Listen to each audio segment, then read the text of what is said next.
అందరికీ నమస్కారం. ఇక్కడికి వచ్చేసిన తెలుగుదేశం పార్టీ సీనియర్ నాయకులకి, ఎమ్మెల్యే గారి తర్వాత మాకు అత్యంత సీనియరు పెద్దలు గోవర్ధన్ రెడ్డి గారికి, అదేవిధంగా వేదిక మీద ఉన్న మున్సిపల్ చైర్మన్ గారికి అయితేనేమి, తెలుగుదేశం పార్టీ సీనియర్ నాయకులు, కొత్త పాత నాయకుల కలయిక అందరికీ, ఇక్కడికి వచ్చేసిన కౌన్సిలర్లకి, పత్రికా మిత్రులకి అందరికీ నా నమస్కారాలు తెలియజేస్తున్నాను. మీకు అందరికీ తెలుసు, నిన్న బుచ్చి నగర పంచాయతీకి వైస్ చైర్మన్ ఎన్నిక జరగడం జరిగింది. అది ఎంత శాంతియుతంగా జరిగిందో మీ పత్రికా మిత్రులందరికీ తెలుసు, ఏ విధంగా జరిగిందో కూడా తెలుసు. అయితే ఆ ఎన్నిక ముగిసిన తర్వాత నిన్న సాయంత్రం మాజీ మంత్రివర్యులు గోవర్ధన్ రెడ్డి గారు అయితేనేమి, కోవూరు నియోజకవర్గ శాసనసభ్యులు నల్లపరెడ్డి ప్రసన్న కుమార్ రెడ్డి గారు అయితేనేమి ఒక ప్రెస్ మీట్ నిర్వహించడం జరిగింది. మాజీ శాసనసభ్యులు ప్రసన్న కుమార్ రెడ్డి గారు ఇక్కడికి వచ్చి ఒక ప్రెస్ మీట్ నిర్వహించడం జరిగింది. ప్రెస్ మీట్ నిర్వహిస్తూ చూశారు, ఆ ప్రెస్ మీట్లో ఏం మాట్లాడారో మళ్ళా నేను చెప్పలే. అవి చూస్తుంటే 2024లో 6 నెలలైంది ఎలక్షన్ కంప్లీట్ అయ్యి, 55,000తో మా ఎమ్మెల్యే గారు అత్యధిక మెజార్టీతో విజయం సాధించారు.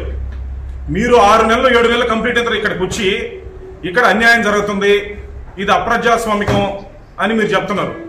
మా గోవర్ధన్ రెడ్డి గారిని అడుగుతున్న ముందు, మాజీ ఆయన జిల్లా అధ్యక్షులు కదా, అయ్యా గోవర్ధన్ రెడ్డి గారు, మీరు జిల్లాకే అధ్యక్షులు, కోవూరుగా ముందు తేల్చండి. అదొకటి. మీరు జిల్లాకే పార్టీ అధ్యక్షులు, కోవూరుకే, అదొకటి.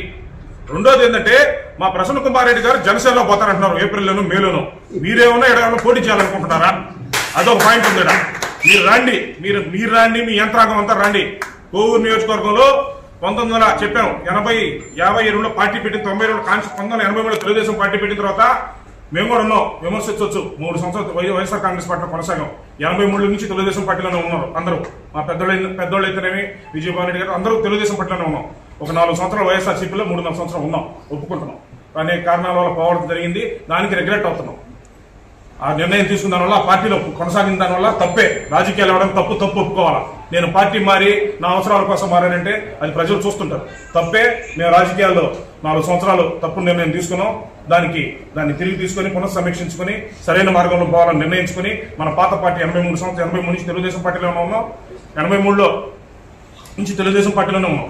ఇప్పుడు మా ప్రసన్న కుమార్ రెడ్డి గారు నిన్న మాట్లాడుతున్నారు ఏమని, 2009లో నువ్వు జగన్మోహన్ రెడ్డి బొమ్మ చూసి ఓటేయాలంటున్నావా? నువ్వు జగన్మోహన్ రెడ్డి పుట్టక ముందులే నువ్వు సీనియర్ ఎమ్మెల్యే సార్. నువ్వు నల్లపరెడ్డి శ్రీనివాస్ రెడ్డి కొడుకు. నువ్వు 1990 ఎప్పుడైనా ఎమ్మెల్యే అయింది ఆయన?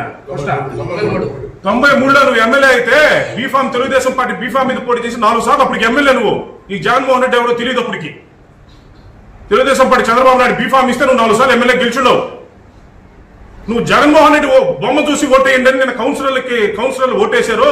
మేము కూడా జగన్మోహన్ రెడ్డి బొమ్మ చూసి ఓటేయమని చెప్పాం. నువ్వు చెప్పింది కరెక్టే. 2024లో కూడా జగన్మోహన్ రెడ్డి బొమ్మ చూస్తే మీకు 11 వచ్చింది. సిగ్గులేదని అడుగుతున్నా మీకు. 2014లో 2024లో ఆ బొమ్మ చూసే 11 సీట్లు తెచ్చుకున్నారు. కోవూరులో మా ఎమ్మెల్యే గారిని విమర్శించే స్థాయి మీకు ఎందుకంటే తెలుసు. మా ఎమ్మెల్యే గారు ఏందో మీకు తెలుసు. రాజకీయాల్లో ఉన్నాం, విమర్శించాలని తప్పితే కోవూరులో ఏం జరుగుతుందో మీకు తెలుసు.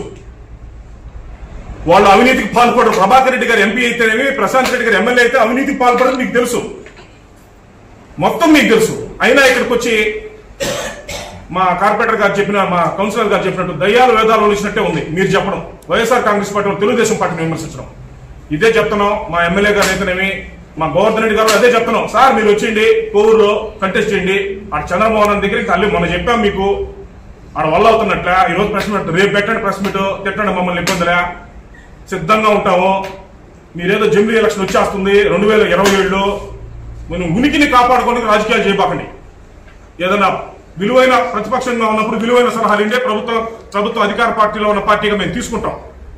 మా ఎమ్మెల్యే గారిని విమర్శించి ఎవరున్నారు? ఇప్పుడు మీరు కాదు, 175 నియోజకవర్గాల్లో ఎవరు నమ్మరు మీరు చెప్పే మాటలు. ఇక్కడ కాదు, వేమిరెడ్డి ప్రభాకర్ రెడ్డి గారు అంటే ఒక బ్రాండ్. వేమిరెడ్డి ప్రశాంత్ రెడ్డి గారు మొదటిసారి రాజకీయాల్లోకి వచ్చినా ఆమె నిస్పష్టంగా మాట్లాడతారు. కుండ బద్దలు కొట్టినట్టు మొహమాటం లేకుండా మొహం మీద ఏదైనా చెప్పగలిగిన సమర్థమైన నాయకురాలు మా ఎమ్మెల్యే ప్రశాంత్ రెడ్డి గారు. అది రాజకీయ అనుభవం లేకపోవచ్చు, ఎమ్మెల్యే గారు కొత్తగా వచ్చిండొచ్చు, అయినా సీనియర్లు గోవర్ధన్ రెడ్డి గారి సలహాలు, అలాగే కాన్స్టిట్యూన్సీలో ఉన్న సీనియర్లు అందరూ సలహాలు తీసుకుని ఈ నియోజకవర్గంలో మేము ముందుకు పోతాం. ఇక్కడ తెలుగుదేశం పార్టీ బలమైన శక్తిగా ఉంది. 55,000 మెజార్టీతో పూర్వవైపు తీసుకొచ్చారు మా ఎమ్మెల్యే గారు. దానికి పాత కొత్త నాయకులు అందరూ కలిస్తేనే ఈ విజయం వచ్చింది. తెలుగుదేశం పార్టీ 83లో స్థాపించినప్పటి నుంచి ఎప్పటి నుంచో కార్యకర్తల పార్టీ, ఇది కార్యకర్తలు నడిపించే పార్టీ తెలుగుదేశం పార్టీ. తెలియజేసుకుంటూ జరుగుతూ ఉండే చిన్న చిన్న పార్టీ అన్నమాట చిన్న చిన్న విషయాలు జరుగుతూ ఉంటాయి. అదేమన్నా ఉంటే పార్టీలో జరుగుతాయి. మీరు ఇక్కడికి వచ్చి రాజకీయాలు చేయడం అనేది, ఇటువంటి నీచమైన రాజకీయాలకు పోవడం అనేది చాలా ఘోరం అని చెప్పి తెలియజేసుకుంటూ, శివకుమార్ రెడ్డి నిన్న చెప్తున్నారు ఆయనకి బీఫామ్ మొన్న ఇచ్చారంట. శివకుమార్ రెడ్డికి నిన్న బీఫామ్ ఆయన చేత, బీఫామ్ మొన్న మీరు ఆయనకి ఇస్తే నిన్న సాయంత్రం మీ చేతులు ఎట్టుంటుంది? శివకుమార్ రెడ్డికి బీఫామ్ మొన్న సాయంత్రం మీరు ఇచ్చారంటున్నారు పార్టీ తరఫున. నిన్న శివకుమార్ రెడ్డి చేతులు బీఫామ్ ఎట్టుంటుంది మీరు ఇస్తే? ఏం మాట్లాడుతున్నారో మీరే అర్థం చేసుకోవాలి. ఆయనకి ఏమన్నా శివకుమార్ రెడ్డితో ఏమైనా ప్యాకేజీ మాట్లాడుకున్నాడో, ఈయన ప్యాకేజీకి ఏం పోలేదో శివకుమార్ రెడ్డికి మాట్లాడుకున్నాయని తెలియాలా. ఎందుకంటే ముందు రోజు నైట్ 9 గంటలకు వాళ్ళతోనే ఉన్నాడు కదా. తెల్లారికి నాకు వచ్చేసినట్టు ఏందో నీ అసమర్థ రాజకీయం. దానికి మనం ఏం చేస్తాం? నీ మీద నమ్మకం లేదు, వచ్చాడు. మీరే చెప్తున్నారు కదా ముందు రోజు 9 గంటల దాకా ఉన్నాడు ఘోరం అని. మీరే చెప్తున్నారు 2009లో ఎవరు స్వార్థ రాజకీయాలు, మీరు చెప్తున్నారు రాజకీయాల గురించి. 2009లో గెలిచిన తర్వాత ఏం చెప్పారు మా హరికృష్ణ గారు చెప్పారు. ఇప్పుడు 15 రోజులు కాకముందే పోయారు. ఆ రోజు ఏ రాజకీయం మీరు చేసింది? కాబట్టి రాజకీయాల్లో నైతికత అనేది మీకుంటే ఇటువంటి మాటలు మాట్లాడు. ఒకరిని వ్యక్తిగతంగా విమర్శించే అర్హత మీకు లేదని తెలియజేసుకుంటూ, ఈ రోజు మీరు చెప్తున్నారు మా పార్టీ మీరు రోడ్లోకి వస్తే తిరగలేరని. ఎందుకో ఇప్పుడు చూశారు ప్రజలు, మీరు రోడ్లోకి వస్తే తిరగనీకపోతే కదా మీకు 11 సీట్లు ఇచ్చిందా? మా ఎమ్మెల్యేలు 55 ఎందుకు గెలిపించుకున్నారు? మనం చేసిన పరిపాలనకైతేనే కదా. ఇప్పుడు చెప్తున్నాం 83 పంచాయతీలు కోవూరు నియోజకవర్గంలో ఉన్నాయి, ఒక బుచ్చి మున్సిపాలిటీ ఉంది. ఈ రోజు 60 మంది వైఎస్ఆర్సీపీ సర్పంచులు ఉన్నారు. ఈ రోజు ఎమ్మెల్యే గారు కానీ ఒక్క సైగ చేస్తే 60 నుంచి 65 మంది సర్పంచులు రేపు ఆదివారం లోపల తెలుగుదేశం పార్టీలో చేయడానికి సిద్ధంగా ఉన్నారు ప్రతి ఒక్కరు. అది అవునో కాదో ముందు మీరు సాయంత్రం ఫోన్ చేసి కనుక్కోండి సర్పంచుల్ని. వాళ్ళ చేత పెట్టించు ఒక ప్రెస్ మీట్. ఒక 20 మంది సర్పంచ్ చేత మనం మీరు బలపరిచిన సర్పంచులు ఉన్నారు. మాకు ప్రసన్న కుమార్ రెడ్డి గారి నాయకత్వమే కావాలా, మాకు వైసీపీలను కొనసాగుతామని ఒక ప్రెస్ మీట్ పెడుతున్నారు కదా. వచ్చి రోజు వచ్చా ఆ ప్రెస్ మీట్ పెట్టించు. సీనియర్లు మీరు పెద్దోళ్ళు పిల్లకాయలు మా చేత చెప్పించుకునే స్థాయికి మీరు దిగజారబాకండి. ఉన్నతమైన విలువ రాజకీయాలు చేయండి. ఇక్కడ అందరూ ఎవరు ఖాళీగా ఎవరు ఉండరు. ఎందుకని ఏంటంటే మీరు ఎలా స్పందిస్తారో దానికి ప్రతిస్పందన మా నుంచి అలాగే ఉంటది. మా చంద్రబాబు నాయుడు గారు ముఖ్యమంత్రి గారి నాయకత్వంలో, యువ నాయకులు లోకేష్ బాబు గారి నాయకత్వంలో, మా ఎంపీ గారు వేమిరెడ్డి ప్రభాకర్ రెడ్డి గారు, మా శాసనసభ్యురాలు వేమిరెడ్డి ప్రశాంత్ రెడ్డి గారి నాయకత్వంలో కోవూరులో తెలుగుదేశం పార్టీ ఒక బలమైన శక్తిగా పోతా ఉంది. అభివృద్ధి సంక్షేమం రెండు సమపాళ్లలో జోడెట్ల బండి ప్రయాణం మాదిరి పోతూ కోవూరు నియోజకవర్గంలో రాష్ట్రంలోనే ఒక మోడల్ నియోజకవర్గం కోవూరు నియోజకవర్గం ఉంటుందని తెలియజేసుకుంటూ వారు చేసే సేవల గురించి మనం చెప్పాం. పదే మేము చెప్పుకోగలం. మా ఎమ్మెల్యే గారు ఈ నియోజకవర్గంలో నిర్వహిస్తున్న స్వచ్ఛంద సేవలు, పార్టీతో పాటు పార్టీ సేవా క్రమాలు, బాబు గారు ఇచ్చే కార్యక్రమాలు కొన్నైతే స్వచ్ఛందంగా మా ఎమ్మెల్యే గారు మా ఎంపీ గారు చేసే సేవా కార్యక్రమాలు ఎన్ని అనేది అందరికీ తెలుసు. వాటి గురించి మేము ప్రెస్ మీట్ లో చెప్పాల్సిన అవసరం కూడా లేదు. ఇప్పుడు చెప్తున్నాం, బుద్ధి ఉంటే మీరు మళ్ళా కోవూరు నియోజకవర్గంలో ఇటువంటి ప్రెస్ మీట్లు పెట్టి ఇటువంటి ప్రలాపనలు పేలితే దానికి తీవ్రంగా స్పందించాల్సి వస్తుందని తెలియజేసుకుంటూ ఈ అవకాశం ఇచ్చిన పెద్దలకి నమస్కారాలు తెలియజేసుకుంటూ సెలవు తీసుకుంటాం.